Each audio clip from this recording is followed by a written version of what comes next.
Welcome to Pushing for Progress in the Funeral Industry. Let's get started. People's Memorial Association would like to acknowledge the traditional, ancestral, unceded territory of the Coast Salish, Duwamish, and Suquamish nations on which we work and live. Just a couple of standard housekeeping items before we get going today. First, we're going to go ahead and keep all of our participants on mute just to cut down on the background noises. Don't worry about scrambling to get all of your notes down. We are recording today's presentation and you will have access to our slides after the fact. And, as questions occur to you, please feel free to share them with us. We expect there's going to be a lot to digest here, so you'll be able to contact us after the fact to follow up with any questions that occur to you later on. If this is your first time joining us, welcome. My name's Beverly and I'm the Communications Manager for People's Memorial Association. We're the oldest and largest memorial society in the United States. We were founded back in 1939 right here in Seattle. We provide funeral education and consumer advocacy services to all Washingtonians. To date, over 217,000 folks have joined, and about 71,000 of them are still living, so we stay incredibly busy in the office, as you might imagine. When we think about what we do to support those folks, well, education is one of the biggest things. We offer classes just like this and host just an incredible bevy of free resources on our website, our Facebook, our Instagram, and one of these days, hopefully Twitter and TikTok will join the pantheon. In addition to the educational resources, we are really proud of the advocacy work we're able to do to support our state legislature in increasing funeral choice, increasing price transparency in a notoriously opaque industry, the funeral industry, and also to protect cultural rights.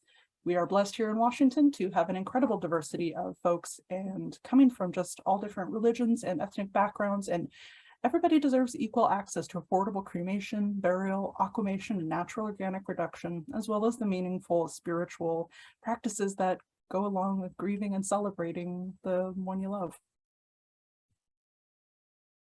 If this sounds like something that might speak to you, we'd love it if you'd consider becoming a member. Lifetime membership is just a one-time fee of $50 per person.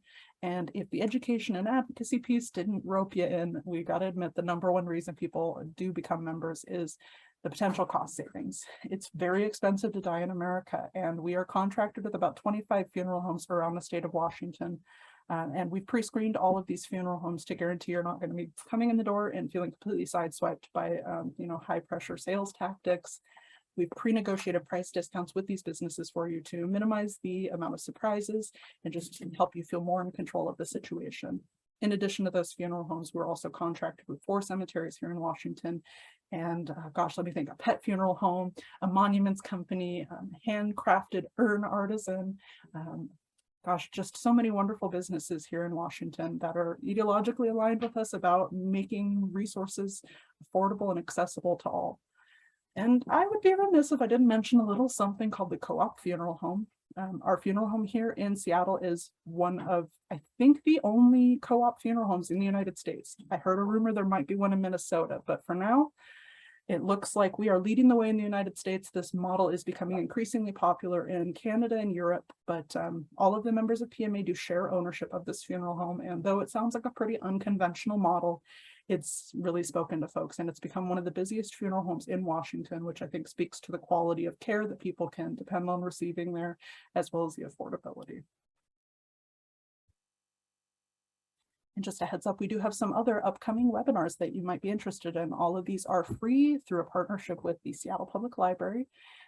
We'll be doing our full Ducks in a Row series with advanced care planning for health directives, funeral options 2.0, and a session on estate planning.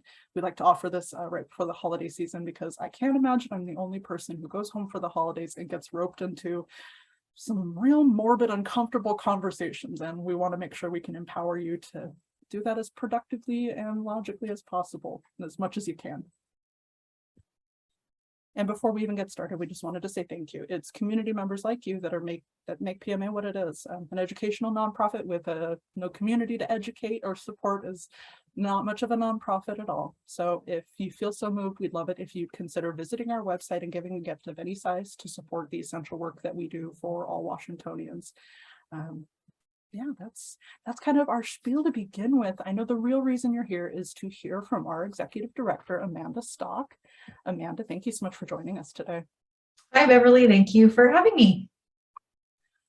Well, did you want to, I don't know, give a little spiel at the beginning, or do you want to just dive right in today? Yeah, you can advance to the next slide and I'll explain what our funeral home price survey is. So this is one of the biggest projects that we do here at PMA. We conduct this survey every 2 years. So it was last done in 2020. And it's really the biggest tool that we have that pushes for price transparency within the funeral industry. You know, the title for today's webinar is Pushing for Progress, and Washingtonians have been pushing for progress in the funeral industry for a long time. I think since PMA's founding. So for 83 years, we've been doing it here in Washington. And I think the results from this price survey, especially when we compare them to national numbers, is proof of that push for progress. So the price survey essentially is where we collect general price lists from the funeral homes in Washington state.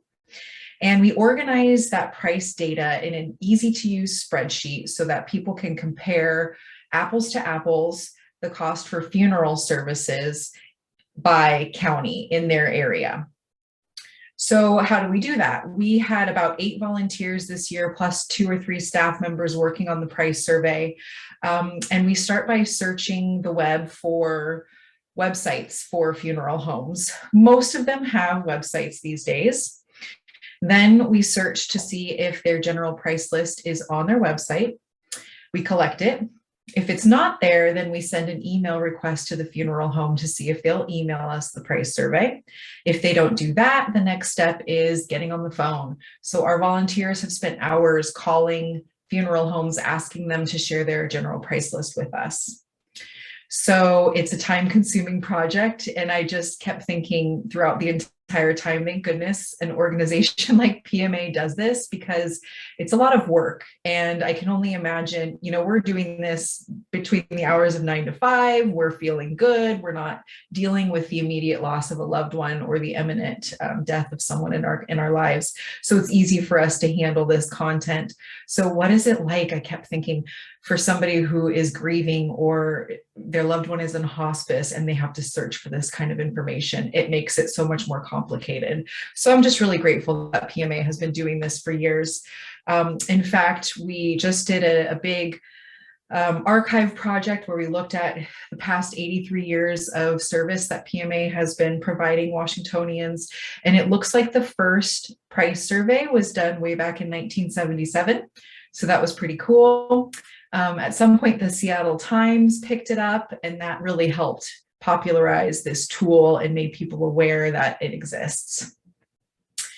So for this year's price survey in 2022, we looked at 209 funeral homes in Washington state.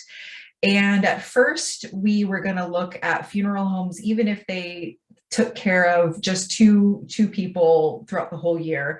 But when I started to investigate those funeral homes with lower volume, lower case counts for the year, and this is 2021 cases, I discovered that these funeral homes with really low case volume were located in states just on the other side of the border, so in Oregon or Idaho.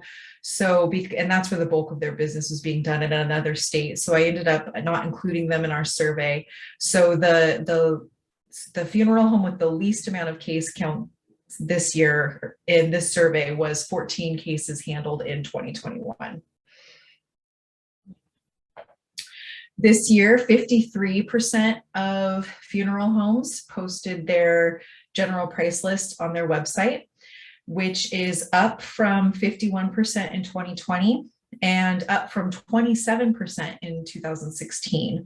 We were hoping it would be a little bit higher this year, but so I was a little sad to see that. But compared to the national rate, it's just 18% nationally. So we're still, when you put it in that context, you just have to remember that we're doing really well. We want to be doing better, but that's pretty darn good. 6% of funeral homes shared their general price lists by email, and the rest we gathered by phone. And 20% didn't provide their general price list to us at all. And that's after 3 to 4 phone call requests. So that was a little disappointing. I thought a lot about why that number was so high, because in 2020, it was just 6% who didn't share their GPL with us.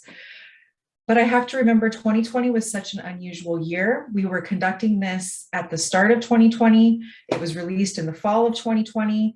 And that was right when the pandemic hit. So there could be a few things that were happening. Female staff maybe had more time to respond to us because they weren't dealing with families coming into their office to work directly with families. We know that funeral services were canceled for quite a bit, so they had a bunch of time to maybe interact with us.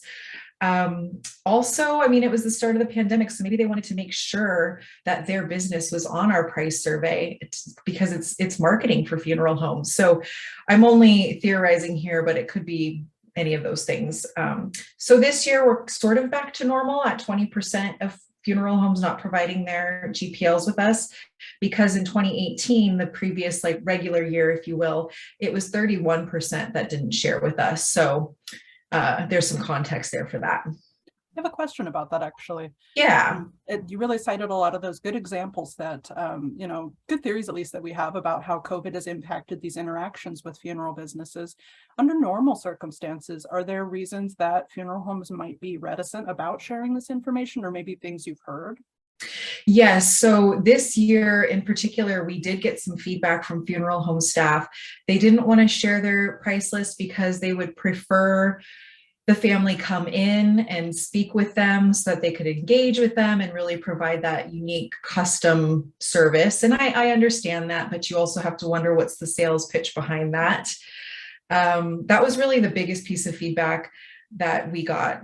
Do you have any other thoughts about that one, Beverly? Well, one of the things I think stood out to me was, this year we started looking at funeral homes with much smaller caseloads. And I wonder if maybe because those businesses are so small, maybe we get a little spoiled with the accessibility that we're used to at large funeral homes. Maybe they don't have full-time staff because they only get 14 cases a year or something. So maybe they don't have someone physically in the office.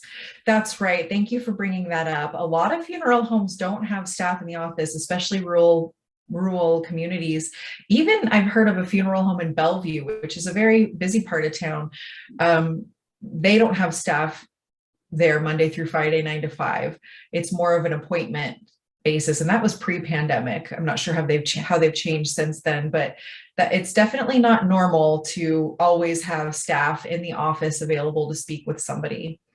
I think it might also be helpful context for people that are watching this and themselves might not be working in or familiar with the funeral industry to know, what does it mean to only have 14 cases? I listened to a podcast with the National Funeral Directors Association recently, and they said something like the average funeral home that's a member of the NFDA handles maybe 150 cases in a year. That's a little different than what's normal in our office. Could you give a little context? Yes. So the Co-op Funeral Home is our Seattle-based member-owned funeral home, like Beverly mentioned at the start. We're in King County. This is a busy part of town. We handled 785 cases in 2021. And Kim and I looked at the numbers. I think the state average for cases in 2021 was somewhere around the 350 range. So the Co-op Funeral Home is one of the top 5 busiest funeral homes in King County, and it's one of the top 20 busiest funeral homes in Washington State. And there is a big range, from 14 to over 1,000 cases handled in 1 year by one funeral home. So those are wildly different numbers. No, you're so right. And the Kim that she's referring to is going to be Kim Forsyth, the managing funeral director of the Co-op Funeral Home. So, the staffing is going to look real different at a business that's handling the volume the Co-op is versus some of these, more rurally located funeral homes that are in less populous areas. If you only have 14 cases, you probably don't need an office full of folks. Right. So that's something that we think maybe contributed. Purely speculation though. All right, let's go to the next slide. So home sweet home, what's happening here in Washington State? So the cremation rate, so the people who choose to use cremation as their disposition option here in Washington state is 78%. So 78% of us choose cremation in Washington state. And that's compared to 57% nationally. We prioritize affordability and environmental concerns here in Washington state, and that makes us pretty unique compared to the rest of the country. A lot of folks do prioritize affordability, but traditions, cultural practices are a little bit more important in some other parts of the world or of the country. Of course, it depends on where you live. And in 2019, we saw proof of this when we added 2 new options for Washington folks who were looking for greener choices. One of those was alkaline hydrolysis or aquamation or water cremation, which is an eco-friendly alternative to flame-based cremation. And the other option, which got quite a bit of press, a little bit more than aquamation did, was natural organic reduction or human composting or recomposition or terramation. We were the first state in the country, the first place in the world to legalize that option for humans. We weren't the first for aquamation. I think there's about 20 states now that offer that service, which is a little bit of a bummer, but that's okay. Next slide, please. So this year, in this year's price survey, we collected some new data. We are now tracking the funeral homes that are offering alkaline hydrolysis or aquamation, and we're tracking the price that they're charging for that service. We're also now tracking natural organic reduction, also known as human composting, and the price for that service.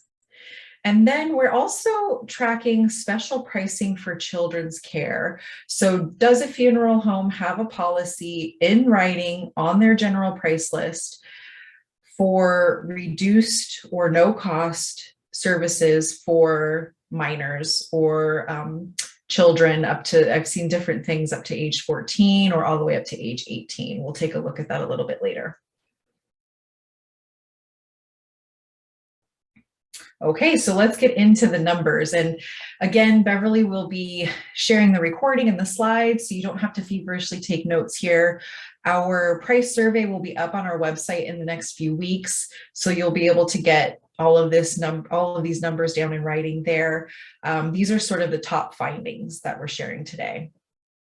So direct cremation, simple cremation, or just cremation, just the service. So that means not having the funeral home or the funeral directors help you plan a memorial or a funeral service. It doesn't mean you're never going to have one. It's just you're not paying the funeral home for that service. So I mentioned that we compare apples to apples. So when you're looking at the cost from what cost charged by one funeral home and you're comparing it to another, it's the same services that you're comparing. So for us, direct cremation pricing includes the basic services of a funeral director and staff, transport of the body to the funeral home, including additional charges for home removal if needed, refrigeration for up to 5 days, crematory fees, the alternative container or a basic cremation tray, which is what the body is cremated in, and then a basic or simple urn or temporary container for the cremated remains that the family gets to take home. So compared to 2020, the average price for direct cremation in our state increased by 6%. I was really interested to see that figure. So it now costs an average of $1,658 in Washington, and we will separate the averages out by county, but for today we'll just look at King County. And the average for direct cremation in King County is just $65 higher than the rest of the state. Prices range from $495 to $4,315, which is a variance of 770%. That number is shocking to me, but it just goes to show the importance of shopping around and planning ahead to ensure that you receive the final arrangements that you want at a price that you can afford. Because again, this is apples to apples. So this is the same service that you're paying for, direct cremation, and it can vary by that much. And this was another figure that I thought was interesting to look at. 77% of funeral homes increase their price for cremation. So I was really curious to see how the pandemic and the more recent inflation increases have affected our prices here. So we'll look at that for each service that we dive into. Okay, direct burial. So again, direct burial is not paying the funeral home to coordinate the funeral service, a viewing, or a memorial service. So direct burial pricing includes basic services of the funeral director and staff, transport of the body to the funeral home, including additional charges for home removal if needed, refrigeration for up to 5 days, a basic or minimum casket, and delivering the casketed body to a local cemetery. So 71% of funeral homes increase their price for direct burial, with the average price increasing by 8%. So it now costs an average of $3,167 in Washington State for direct burial. And in King County, the average is actually $140 less. Not talking about a lot of money here, but I thought that was interesting. So prices in the state of Washington range from $1,235 to $6,690, which varies by 440%. So not as big of a variance as direct cremation, but still the same idea here. It's direct burial. It's the same apples to apples service. So you can save thousands of dollars just by looking at the price survey and finding an affordable funeral home in your area. That makes a lot of sense. Just a quick question about this. One that we get a lot in the office is, oh, cool. Well, that's a lot of money, but that includes the plot, right? Thank you for saying that. It does not include the plot or the cemetery fees. And this piece can be kind of confusing for most people. So not every funeral home has a cemetery or is connected to a cemetery and vice versa. A lot of funeral homes are on the same property as a cemetery, so that's why people sometimes think it's all the same entity. But you can think of it as the funeral home is who is called at time of death. They pick up the body from the place of death. They take it into their care and refrigeration. They meet with the family, discuss what's going to happen, sign off paperwork, file the death certificate. And then if it's direct burial, they deliver the body to the cemetery. Once they cross over onto the cemetery's property, the cemetery takes over. The cemetery staff have dug the hole, the grave. They are responsible for placing the casket into the ground, covering the casket. They help with the monument, and they essentially care for the casketed body in perpetuity. So it's a separation of services, and money goes to those services to two different businesses. Even though you might just pay only the funeral home, they pass your funds over to the cemetery. So it can be kind of confusing, that separation there. So we are only talking about the fees that the funeral home charge for picking up the body, preparing it, placing it in the casket, all of that. We don't include cemetery fees because it just varies so much by the cemetery. It's privately owned property, so they'll have their different fees for opening and closing a grave. Obviously, plots vary by price if you've ever had to shop for one. It's sort of like buying real estate. Are you going to be in a 1-bedroom condo, or are you going to be in a 4,000 square foot home? Are you on the top of the hill? Are you down by the highway? I mean, there's so many factors that go into it. So it's sort of impossible for us to include plot fees and cemetery fees here in the price survey. Yeah, that is a little tricky. I know we have folks that are joining this recording from around the country, but specific to Washington, it's important to know that funeral homes and cemeteries are separate businesses completely. In other states, that's not necessarily the case, but it means here in Washington, when you are doing your price comparisons and researching which businesses you want to work with, you should know that any funeral home can work with any cemetery. So you might have your heart set on a specific cemetery, but you don't have to use their on-site funeral home. You can use whichever you want. So don't let anybody tiptoe to the edge of impropriety about making you think that's a requirement. You have complete say over that, but that is specific to Washington. And I think from what I understand of zoning laws here in Washington, a lot of that has to do with cities being really particular about chemical waste and about the locations of crematories and things like that. So it's not uncommon to find areas where there's either an unusual concentration of cemeteries or, you know, it's a sort of lack of them entirely. It just depends on where you live. And another really awesome program or service that PMA offers that I'm really proud of is our discounted burial plots that we have in inventory. So, you know, a lot of folks maybe bought a burial plot 20 or 30 years ago. They were thinking they wanted to go with a more conventional burial, but maybe now they want aquamation, or they've changed their mind. They want to be cremated or whatever the case may be. So now they've got this plot that they don't need anymore. We accept unused donated plots.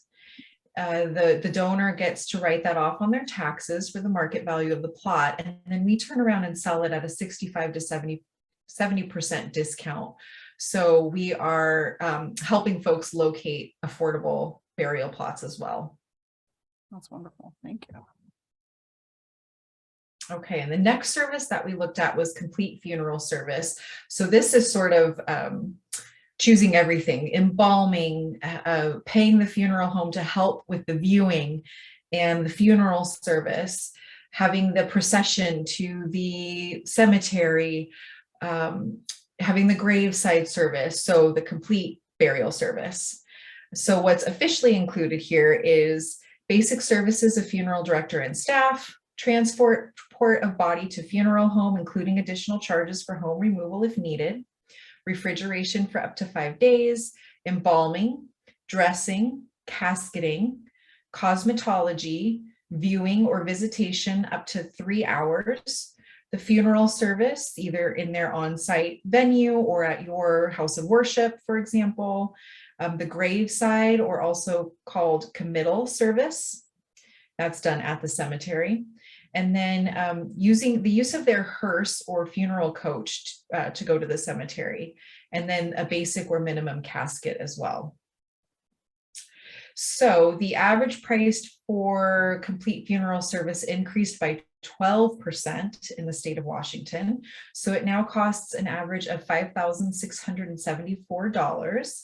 And in King County, that average is just $65 higher. The price ranges from $2,515 to $12,110, which varies by 380%. So not nearly as much as cremation, not as much as direct burial, but still quite a variance. And again, you can save quite a bit of money by just doing a little bit of research ahead of time. And this last point here, I started to notice that a lot of funeral homes were not listing their casket prices on their general price lists. So again, some just theories about why. You know, there's been a lot of supply chain issues due to the pandemic and shortage of staff. So is that why? And the pricing for merchandise has just been fluctuating a lot too. So they maybe didn't want to put it in writing on their price list. It's not common for funeral homes to update their price list frequently. It's a multi-page document with tons of detail. So it's quite a bit of work to do it. And we were mentioning some of these funeral homes don't have maybe full-time staff to take care of all of that. Although some of the corporate owned funeral homes do update their price list more frequently, sometimes a few times a year. So it's a little bit, there's quite a bit of variety there, but I just noticed that this year we didn't have as much data on casket prices as we had in years prior. That's so interesting. Gosh, a couple things stick out to me about the numbers on this slide. I'm just so shocked by the price range here. Just imagining being that family who unknowingly spends the $12,000 when you could have gotten effectively the same services for $10,000 less. Like, that is just so overwhelming. I don't even know what to say about that. Like, that just is so, it really drives home how much this price comparison value is. I mean, it's, you know, we take such greater care when we make purchases in our day-to-day lives. You know, if you bought a refrigerator, you wouldn't just walk in the door and buy the first thing you saw. You know, you would probably remember all the things you hated about your last one, and you'd talk to your neighbors, and you'd watch for a sale, and you'd go in with a list of what you're looking for, and you're going to spend a fraction of, you know, what you're going to spend on that fridge as you would on your funeral. That's just, it's so stunning. Wow. I guess one of the things that I really did capture me about this is with the, you know, the size of that range, that in King County, the price is really only $65 higher when our cost of living here in King County is so much higher than other parts of the state. And I wondered if there's any if there's any logic behind that. I feel like I've heard some theories that because Western Washington is so populous, and you know, if you're living along the I-5 corridor, I've heard some folks on, you know, on our contracts committee speculate that one of the things that keeps prices on the west side a little bit lower than you might expect is that competition. You know, if the first place you stop quotes you something outrageous, you just hop in the car and you go down another freeway exit, and then you have some new options. But if you live out in Yakima, that's not really how geography works. Is that, has that held true, do you think, at all through this round of research? I think so. I think you're spot on. Oh, gosh, that's really fascinating. I can't wait to look at some of those county to county data points to see, because wow, that me too. And I think, you know, back to what you were saying just a little bit earlier about, gosh, the person who spends $12,000 unknowingly, unfortunately, that's in the last 100 years, the last century, that is what the funeral industry has taken advantage of. They've taken advantage of two things: that we are unexperienced consumers when we are the purchasers of a funeral service. I heard once that the average American only is responsible for planning 2 funeral services in their life. So we're not used to it. We don't know what a cremation should cost or what a burial should cost because we've never had to do it before. And then also the second thing that the industry unfortunately has been taking advantage of is we're making big decisions about money while we're experiencing grief. And if you've ever experienced grief, you're not thinking clearly, you're not in the right state of mind to be making decisions about how to spend thousands and thousands of dollars. And unfortunately, the funeral industry has taken advantage of that. I think the way that we combat that, or that we deal with that, is we do what we're doing here today. We spend a little bit of time learning about this stuff so that we can make balanced decisions before we're experiencing grief. So it's just something to be aware of. I think PMA members are here because they're very much aware of that. Just last month, I spoke to a woman who just became a member and was going through her paperwork that we provide, because she just finished wrapping up her father's arrangements. He died in the middle of the night. She got the call. It woke her up from hospice. And they said, which funeral home do you want us to call? We've got to get him out of here, which is typical. And so there's this sense of urgency when a death occurs, especially if it's in the middle of the night. And unfortunately, she and her siblings didn't really make a plan, and that's not uncommon. And so she just blurted out the first funeral home that came to mind, because they had used this funeral home in the past for another relative. And that funeral home was one of them that was on the higher end of prices. And it sort of also felt icky to her and her siblings to even be concerned about the price, and should we shop around? I mean, it's like, this is our father. This is the man that we loved and we admired. Should we be doing this, looking for something that's affordable? It felt weird. And I think a lot of people are in that, they experience that. So that's why a lot of people end up becoming members of People's Memorial, is because they've maybe had an experience like that and they think, gosh, there's got to be a better way. So this woman in particular was very open with me, and she said she was doing this because she didn't want her kids to go through what she went through, and she wanted just to do it a little bit differently. She was in her, I think, late 40s, early 50s, very healthy. So death is not knocking on the door. It's not going to happen for many, many years. She was sure her kids probably wouldn't want to talk to her about it. And so I assured her that, just let them know that these plans exist. They're in this folder. I'm keeping this folder here in this filing cabinet. So when the time comes, when you're ready, we can talk about it, or this is where all the paperwork is, so you know exactly what to do. And there it is. And then you go on enjoying and living life.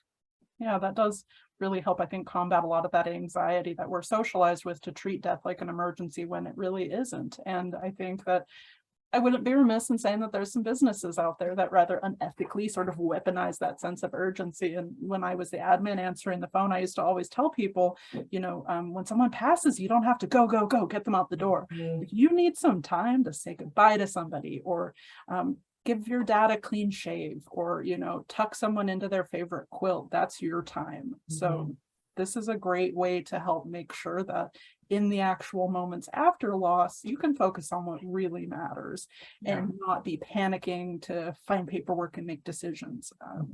Because that's time you don't get back. And it's such a powerful tool for sales that there's actually a cottage loan industry that's sprung up in this space specifically to offer people high interest funeral loans.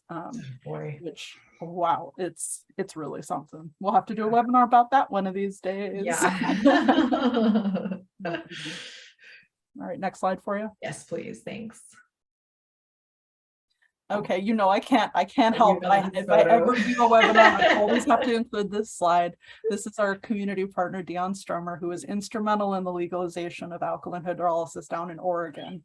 And he was just so pleased with, the advocacy work they were able to do and being able to bring this option to Oregonians that he decided to model his own machine. So I can't ever do a webinar without my favorite photo. I love it. Okay, so alkaline hydrolysis, we call it aquamation here at People's Memorial, but it's known as biocremation, resomation, or green cremation. Again, it's an eco-friendly alternative to flame-based cremation. And if you'd like to learn more about it, make sure you join one of our sessions about funeral options, because we go into detail about the science and we really dive deep into what this process is. So we won't do that here today. So I was really, really excited to see this number. It took me by surprise. There are 57 Washington funeral homes that are now offering aquamation, or 27% of the funeral homes that we looked at. So to me, that's a very high number. It just became available in 2020. It was just legalized in 2019. The funeral industry doesn't move fast. So I think that's very fast for 57 funeral homes to get it on their GPL. Again, another wonderful example of how the funeral industry is transforming to fit the needs and the demands of the consumer. So while sometimes it maybe doesn't feel like our voices are being heard, sometimes they are, and this is a great example. So the average price for aquamation is $2,090. Prices range from $995 to $3,995, which is a variance of 300%. So also quite a big variance there for the same service. Alkaline hydrolysis is a little bit more expensive than cremation.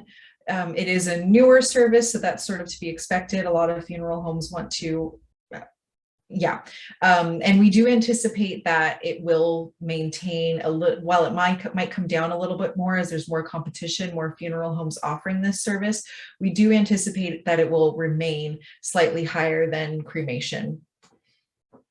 I think one thing that a lot of folks don't realize is one of the things that contributes to the price variance here is that in Washington, there's actually only one alkaline hydrolysis machine.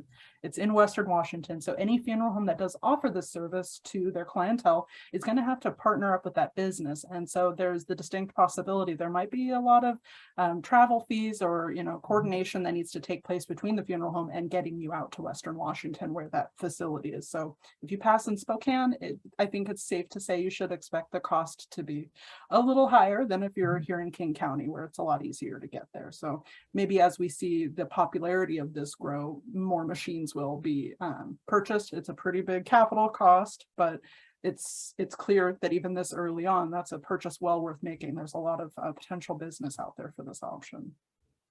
And if the funeral home of your choice is not offering this service, we highly recommend calling and asking them and letting them know that you want it.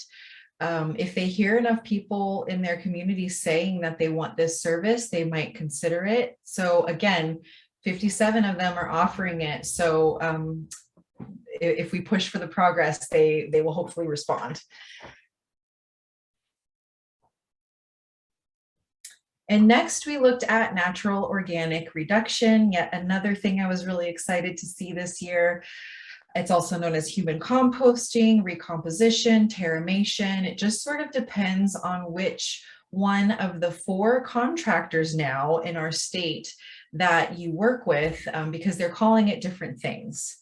So yes, there are 4 providers of natural organic reduction. 3 of the 4 of them are licensed funeral homes. And I was really pleasantly surprised to see that 20% of Washington funeral homes are offering this service. That might be a little bit confusing. I thought you just said there's only 4 contractors. Well, it's these contractors are doing a business to business model, if you will. So the funeral home can offer the service and they'll sort of act like the middle person. So you work directly with the funeral home staff. You pay the funeral home, they communicate with the natural organic facility. You can go to the natural organic facility if you want, but you mostly interact with the funeral home of your choice if they're offering it. So another service that we expect to see grow, I'll be really excited to see this trend year over year. The price for natural organic reduction varies from $3,975 to $7,000. And it's important here to note that this price range is not comparing apples to apples. So I noticed that the funeral homes that are providing this service, their fee, maybe it's $3,975, does not include the laying in service. That is when you go to the facility, you get to be there to wash and dress your loved one's body if you so choose. You don't have to, but you're there for the process of laying the body into the vessel, which is where the recomposition, the composting, the terramation happens. You can help place some of the natural or the organics that are on top of the body, the straw and the things like that, that aid in the composting process. So it's sort of like the funeral service. So in that $7,000 price, the laying in service is included, but not in the $3,900 price. So I just want to say here, if this is the option that you're interested in, let's do a little bit more research to figure out if you want the laying in service or not, and if that is included in the price. Hopefully we can clean this up a little bit in the years that come, but it's such a new service that this is just what we've got for now. One thing that you just made me think of is I noticed that you were really specific when you've been talking about what's included in and not included in these different arrangements. Is you said both funeral and memorial, and I wasn't sure, maybe it's a little bit insider baseball, but if any of the folks that are watching this aren't aware, those are 2 actually completely different things. We use them kind of colloquially, interchangeably, but a funeral technically has a body there, whereas a memorial does not. And so that's why Amanda's been so specific to say one or the other. It's not just her being casual. There's strategy behind it. And this particular service she's been talking about, natural organic reduction, is a great reminder of the value of asking when you are researching what's included, what's not included, anytime you're purchasing any kind of death care, not just natural organic reduction, because it's really easy to get nickeled and dimed without realizing it. I would say anytime you feel like you're getting a great deal out of the gate, you should ask some additional questions, because it's not unusual for funeral homes to have some fees that come along or some additional itemized things that are, you know, either required or are certainly helpful, and that can add up over time. So apply your same level of consumer scrutiny as you would other purchases, I'd say. Yeah, and we've gotten that question a few times now. People wondering, you know, there's 4 contractors that are providing this service. Do you think PMA, should we work with one or over the other? And we are not in the business of saying that. We are always very it's important for us to just provide information, and we leave it up to you as the consumer to make the choice that's best for you, your beliefs, and your resources. So in this situation, what should you do? You have 4 contractors to choose from. You have 20% of funeral homes in the state of Washington to choose from. And what we recommend is calling those contractors and asking them a little bit about their process. Each contractor has a slightly different process.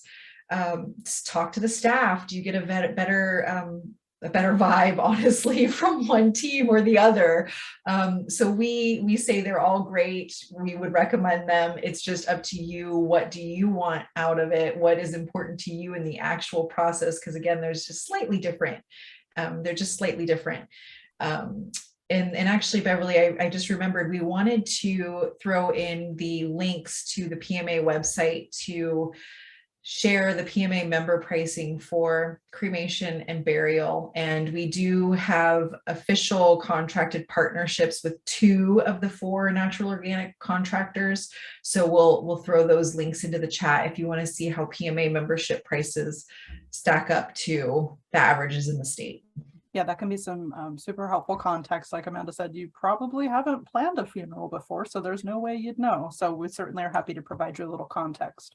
Expect to see those in the follow-up email with this as well. You know, gosh, I thought I had something to add, but I lost it again. Oh, well.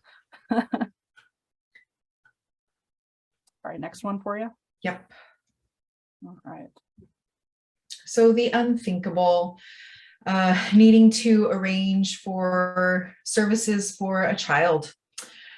So this was really important for us to include this year. We've been working a lot with different community partners, and it's come up that it's really difficult to find pricing for services for youth. And this is an unimaginable time of life if a parent is grieving the loss of a child. And so to meet any sort of challenges in trying to find pricing for services for a child just is not okay. So we are starting to include this in our price survey. Many funeral homes don't share their policy in writing. And I don't think that they're intentionally doing this to be some sort of way towards grieving parents. I think it might be a few things. Maybe they just don't have a policy, or it's such a sensitive topic that I think a lot of funeral homes just don't even want to put it in writing, because they don't want the regular consumer, their typical consumer, to even see this and go, oh goodness, thinking about the unthinkable. I have to admit, the co-op funeral home has a policy, but we do not have it in writing in our GPL. And so we're just grateful to our community partners over at A Sacred Passing, because they brought this to our attention. And so now we'll be changing that. So we hope that by including this in our price survey, that maybe some other funeral homes might catch on to have their policy in writing on their GPL. And I'm sorry, Beverly, you might want to chime in here. If they do have a policy, they likely have it in writing somewhere, but they're just not including it on the GPL that's shared widely with the public. Is that so? Well, once we're done talking about Washington, I'll dig a little bit deeper into the laws that protect consumer rights, and there is actually a provision in there for documentation of special care of children. So the short version is that it does need to be in writing, but it doesn't have to be in the same document as your general price list. And you know Okay. what? I remembered what my other thing was. When I'm just thinking, how we're shopping around for businesses, and if you are caring for kids, we're hopeful that this resource is going to help you match up with a business that's going to meet your needs based on the different types of support they can offer your family. But we won't be able to dig into it as much as we want to in this session because we have so much to cover. But on November 9th, I really would encourage you to join us for our free webinar about funeral options. And in there, I'm going to help you walk you through what you're looking for in these businesses in a little bit more detail. So I hope that no one's walking away from this feeling like they still have unanswered questions on that subject. And in looking at the general price lists, we were coming across a range of policies, things like a percentage discount based on the age, no charge for a certain service, like no charge for a graveside service or for the casket, no charge up to a certain age, or just a flat fee based on the age. So what we're doing in our price survey this year is just simply stating yes or no if their policy is in writing on the GPL that they're sharing with the public.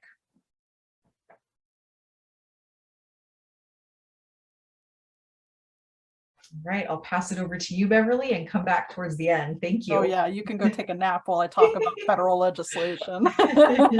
Wonderful. Well, yeah, I would like to dig into this.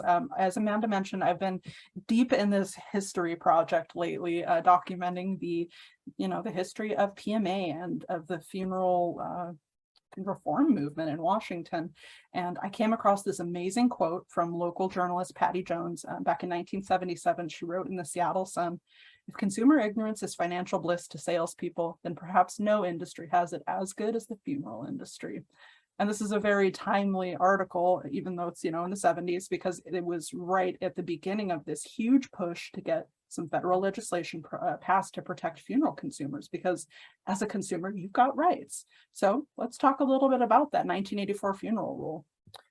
And this is hopefully going to contextualize a little bit about what's unusual about Washington, what it's going to say about where the country is headed in terms of this, and hopefully also empower you as an individual consumer to get the care you need and not get given the runaround. So this is a pretty dense slide, and the next one's going to be pretty dense as well. So don't worry about all this now. You can always refer back to it later, or you can visit the Federal Trade Commission website to review the full text. It's a real page turner, and I hoped that I could save you a little bit of reading by giving you the highlights. So just a couple of things I would like to highlight is that this federal legislation does protect your right to get a quote over the phone. And, in order to do that, you don't have to give any identifying information about yourself. They have to tell you over the phone. If you come to a funeral home, they're required to provide you with your own free copy of the general price list. You got to be able to take it home with you if you want it. One important one also is that your right to view prices before products is protected. So, I think this is becoming less common, but, in the funeral home heyday, it wasn't uncommon to get shown into sort of a luxurious, almost like car lot kind of experience with different caskets. And so you're absolutely allowed to look at the price list before you go into any kind of showroom or anything like that.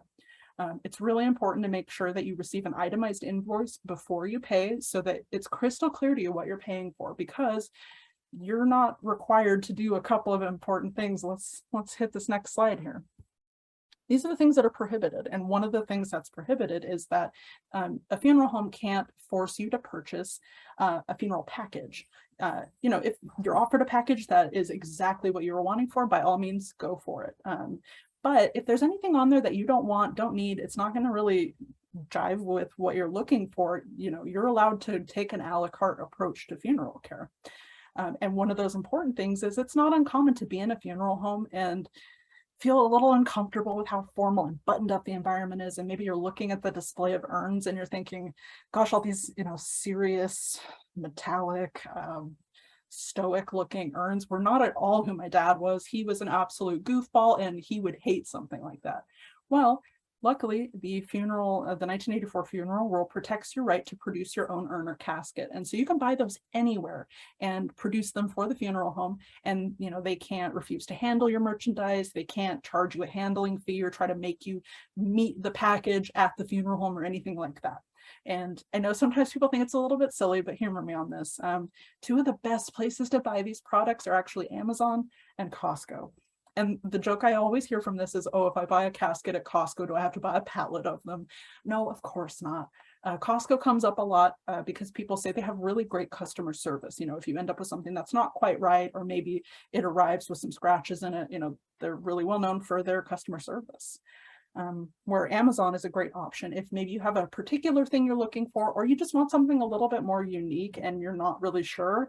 That's going to be the place where you're going to find the biggest selection. And, you know, that's a great way to do a little comparison shopping as well, to make sure that you're purchasing something that's within your resources. So like I said, there's some more stuff on here. I don't want to bore you by reading the whole thing, but those are kind of the salient points. That, and it's important to remember that there's no state in the country that requires embalming. And I included a point on here where it's prohibited to mislead you about the permanence of preservation of a body, whether that be promising that embalming is going to make your grandma beautiful into perpetuity, or that getting an airtight casket or, you know, a cement vault is going to prevent the inevitable. You know, there's a reason we call it the inevitable. You know, while all of those resources, all of those tools are wonderful options for slowing down the decomposition process, it will happen eventually. And so it's really important that businesses don't mislead you about the quality of what you're purchasing. So I'll make sure that I include a link to the full text of the law for you to review. But I think the most important thing that kind of captures everything is that, and this is a quote from the legislation, the FTC Act prohibits deceptive acts or practices. So that's pretty easy. You know, they're just holding this industry accountable to how they care for consumers. And this rule applies both to planning ahead in the form of a pre-need, or if you're purchasing arrangements at the time of need. No difference there. States are allowed to add to the law, but they're not allowed to subtract. And, you know, as much as I can get up on a high horse about how wonderful this legislation is, I've got to be the first person to admit it's really poorly enforced. There's a lot of moving pieces on here, and there's a lot of funeral businesses, and the Federal Trade Commission isn't exactly the part of the federal government you think of when you think highly resourced. So it's really important that if you see something, you say something. There are consequences if a business violates this law, okay? They can be subject to penalties of up to $46,517 per violation. So, you know, the only way that they're ever going to find out is if a consumer has an experience and they report it. And there's a bunch of different ways that you can do that. A great way is to take it to your state cemetery and funeral directors board. You know, you can take it directly to the FTC, but there's a good reason that all of these very fine little details are incorporated into the body of this law, because it exists for a reason. It means that someone was exploiting this at some point. And you know, unfortunately, one of the things about these types of infractions is that, you know, when you're on the receiving end of it, it just sits with you and festers, and you feel like you don't have any recourse, and that there's nothing you can do about it. And there's no way that anyone's ever going to find out that this business is taking advantage of consumers. And so hopefully, you know, by familiarizing yourself with your rights, it's going to help you get the care that you need, of course, and also help hold some of these businesses accountable.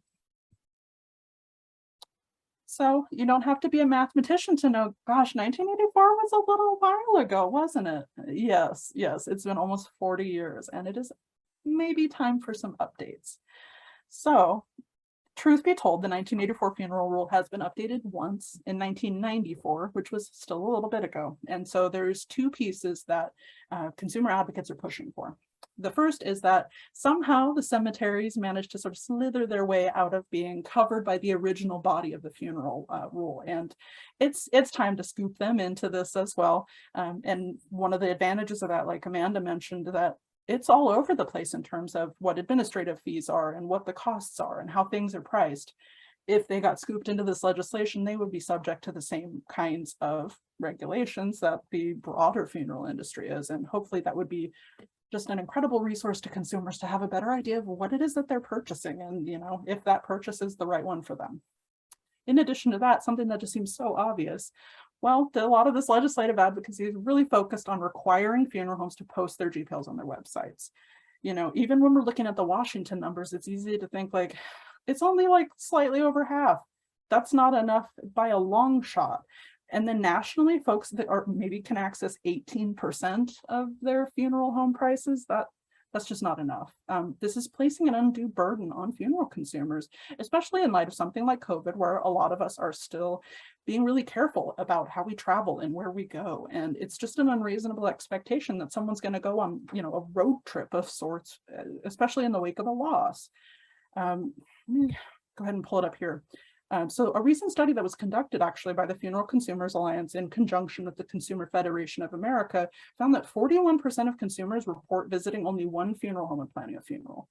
I mean, think about it. When you've just lost somebody, is what you want to do going and visiting a bunch of people that are going to try and pressure you into purchases? It's really not. What the average consumer does when making any kind of purchase is we're going to Google it.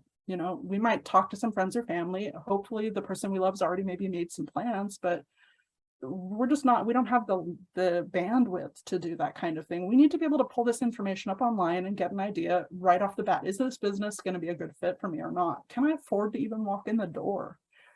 So this study also revealed that 75% of American consumers want GPLs available on websites. This is how consumers shop. The world has changed a lot since 1984. It's time that the legislation catches up with where the people are.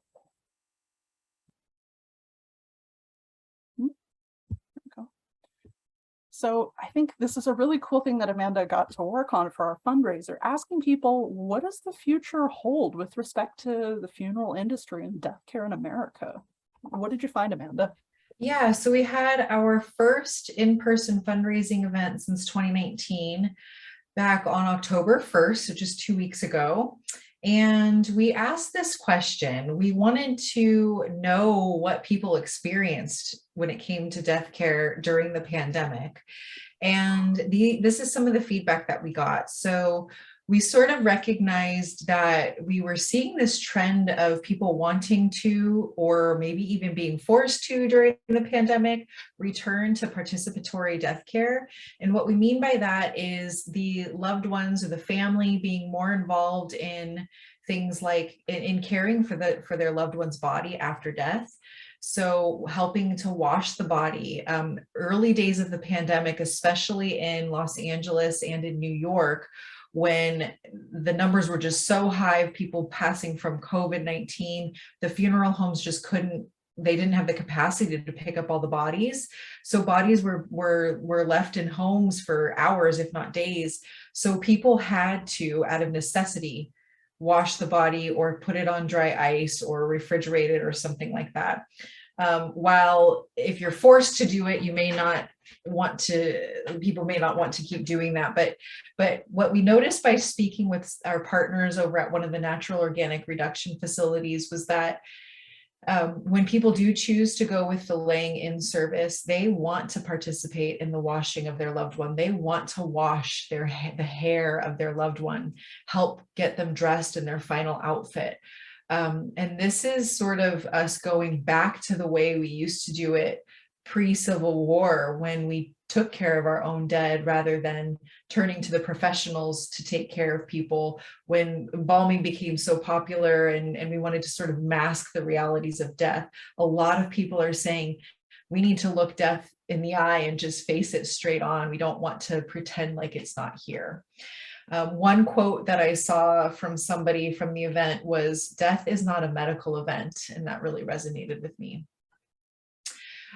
Overall, people wanted us to continue supporting and cultivating new methods of disposition, especially these eco-friendly options. There's nothing on the horizon as of right now, but you just never know what the future might hold. So people are really open and receptive to new ideas when it comes to the disposition of the body, which is pretty cool. A lot of us talked about technology and sort of this expectation, especially of younger generations, this expectation that they will have of funeral homes to be able to do more online. So I think a lot of people appreciate not having to drive in, especially if you're working with a Seattle-based funeral home, drive into the funeral home, find parking, go into the office just to sign a few pieces of paper if it can be done remotely. So people are thinking that in time we'll see us going to more remote support services from funeral homes. And a very positive experience that a lot of people have had, and they hope that we hold on to, is more long distance involvement in memorials. So with everybody so familiar now with getting on Zoom or other video streaming services, a lot of people attended memorial services of maybe distant relatives who lived on the other side of the country that maybe or maybe not they would have traveled to pre-pandemic. But now that there is a virtual opportunity to participate, they're finding themselves attending more services. And that might be beyond memorial services as well. I know myself, I've attended a virtual baby shower. So people are liking that we can do this and are hoping that this sticks around. Another one that I really love to see was that they want to continue us holding on to the importance of the deceased's choices. So if a person wants to be aquamated, but maybe the rest of the family doesn't necessarily understand the process or agree with it, that person's choices will be honored after they're gone. And I have to agree with that 100%. We hope that we hold on to that in the future of death care. And then just this rhetorical question, what do you think? What did you experience during the pandemic? Or even if we just put the pandemic to the side, what does the future hold for the funeral industry? What changes are we going to see? It's kind of fun to contemplate that question. Gosh, I almost think that it's not rhetorical. If you're watching this and you have some thoughts to share on it, we'd be curious about them. I mean, we're advocating on behalf of consumers, and your thoughts and feelings and experiences with these things are important to us. So please do share them with us. And I think something I want to make really clear is, when we're thinking about how do we respect the choices of someone that's passed, how do we honor them? I think it's important to know also that everybody's choices are so individual, and it can be tough if someone chooses something that doesn't make sense to you, or doesn't quite resonate with your faith or your traditions. But this is really about what that person wanted. And if you find yourself in the position of being concerned that what you want for yourself might be a little bit of a subject of discussion with your loved ones, or you're worried that, straight up you don't have someone to protect what you want, there's a couple of things that you can do to protect those wishes of yours. The first thing is completing a disposition authorization, which once signed becomes a legal document. And this is where you'll outline clearly what you want to happen with your body. In addition to that, you can also complete a designated agent form, and both of these forms exist in, as far as I know, in every state in the US. Sometimes they're called different names, and so I'd really encourage you, if you're outside of Washington, to do a little bit of Googling and find out what the forms are called where you live, because a designated agent is kind of like a power of attorney for death. Here in Washington specifically, power of attorney does expire at death, and so we talk to lots of families who are like, oh, everything's squared away, I've got my POA, I'll take care of it. Well, not quite. In Washington, that once the person stops breathing, that is it for POA. So you have to designate this agent to function as sort of your funeral POA. And, if you don't fill it out, nothing bad will happen. It's just that the state has a sort of flow chart that they use to determine who your legal next of kin is. And if you're fine with whoever that person is, don't even worry about this. But, like I'm thinking in my case, if I predecease my parents, they're probably going to feel some kind of way about that. And maybe they're not going to be the right person to handle funeral arrangements. And so, I took that in consideration. I've designated an agent that's a friend of mine that I know is really good at arguing with my family. And so she can be the objective one to be the decider to protect my family and let them go through their emotional process. And so you can pick anybody. And so I'd really encourage you to explore either of those options, or help someone that you care for do this themselves, because that can be such a wonderful way to make sure whatever your little quirks are respected, because you really can ask for anything. And I think that's one of the things that's really a guiding principle for us at PMA, is getting consumers to understand how much power they have, and not settling for death care that's not meeting their needs or is exceeding their resources. And we've been long associated with cremation as like the sort of cheerleading thing for us. And we're really working on sort of rehabilitating that image as we encourage people to look at all of their options. As people become increasingly outspoken about their environmental concerns with death care, that doesn't mean that any of these other more traditional options are going away. You know, a classic burial and embalming, there's always a place for that in the death care ecosystem. And if those practices are meaningful to you, we hope that you don't think that we're looking to supplant those options. We're merely adding to the pantheon of options so that all consumers are getting the care that's meeting their needs. And hopefully that's something that's coming in the future, is more places around the country are going to be able to offer consumers a wider array of things that will meet their needs, and hopefully also be within the confines of their resources, because wow, can there be a real mismatch between those things if we've learned anything today. So here's another really powerful quote I came across during that research project. You know, it took more than 5 years for the funeral rule to come to fruition. It took years of testimony and lobbying, and gosh, I think there were probably like 8 different in-person test hearings held around the country in the late 70s. And I found this really great quote from this Catholic priest who testified here in Seattle. And he said, "If you really believe that people are not uniquely vulnerable during the time of death, then you for sure need regulation." Whew, spicy. So, you know, I think I'm just kind of in that history mindset lately and thinking, we've come so far, where are we headed? How do we get there? How does change happen? It can be really easy to look at the broad funeral industry and feel a little glum and a little hopeless about changing minds, because it's really tough to change minds about death care. And here on the West Coast, you know, we know from history that we're always a little bit ahead on, you know, opening our minds to new options and having these access to resources, while folks on the East Coast are a little bit more staid and traditional, especially about death care. So back in 2020, the Federal Trade Commission actually opened up to the public comments on the existing funeral rule and the possibility of making some changes. And oh boy, did we learn, if you ask for comment, will they come? PMA members showed up in droves, contributed to over 720 public comments submitted. And they were all over the place. They were just, you know, folks that were like, I'm a very independent person, and I, you know, like to take care of myself, and I want to know that I can get the care I want and do it myself without a whole bunch of people involved. And then also people that shared these beautiful, meaningful stories about experiences they've had trying to access death care and how important it is for their rights to be protected during this uniquely vulnerable time.